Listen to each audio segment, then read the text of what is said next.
In this video, we're going to cover the first component of OKRs, objectives.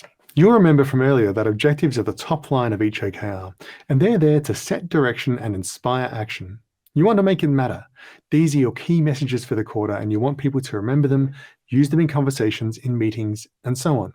Now, what do I mean by that? Well, in most teams, there are times when there's a debate about which solution to use for some problem, and someone stops the debate and says, hang on a minute, what are we really trying to do here? What are we really trying to achieve? And once you answer that question, you can resolve the debate. The objective should be a great answer to that question. If someone asks after hearing the objective, well, what does that really mean? Well, we have the key results for that, and that clarifies the objective. But the objective itself should be memorable and easy to say. The worst kind of objectives sound like they were written by a consulting firm. We will optimize the outcomes through synergies with our stakeholders and using best practices in blah, blah, blah, blah, blah. These kinds of objectives are way too long. They have meaningless words. Nobody will remember them, and they don't mean anything. Instead of that kind of thing, try using language that's real for you and your team. You can use slang, in-jokes, jargon if that works for you, even swear words. Write what will resonate and stick and get used, because you're trying to inspire and motivate people. But how do we write an objective? It's very simple. Think of this format. We will verb this outcome. The verb is important as it's a doing word, it's active. Some people like to use objectives like headings and they end up with something like marketing funnel or responsive user interface, and it just sounds passive. Think of the classic grammar joke, this sentence no verb. You need a verb in your objective. Then the slightly harder part is the outcome. Write an outcome that matters, make it vivid and meaningful, a destination people actually want to get to. We'll talk about how to do this a little more in a moment because it is important.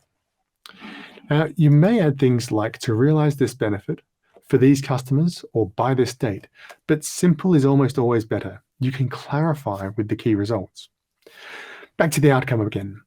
Remember that objectives set direction and inspire action. There are three main ways to do this with the outcome, and if you do all three, you'll be well on your way to having great objectives.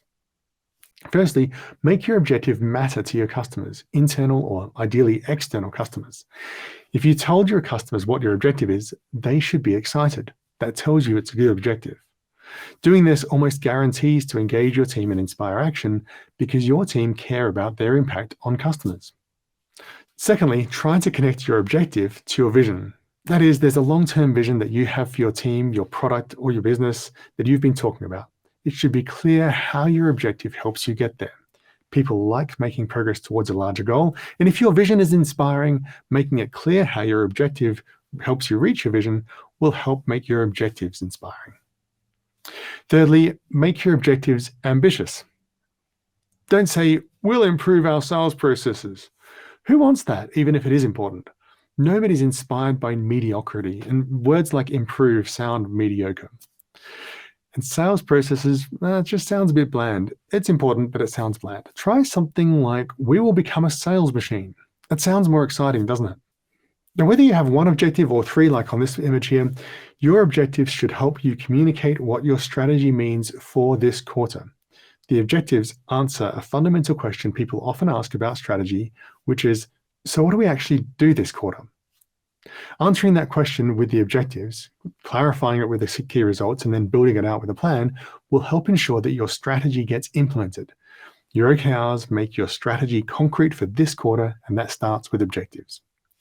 Your strategy explains the why now for your objectives, and you may even want to get explicit and write down exactly why now, because that will help create urgency for your objectives.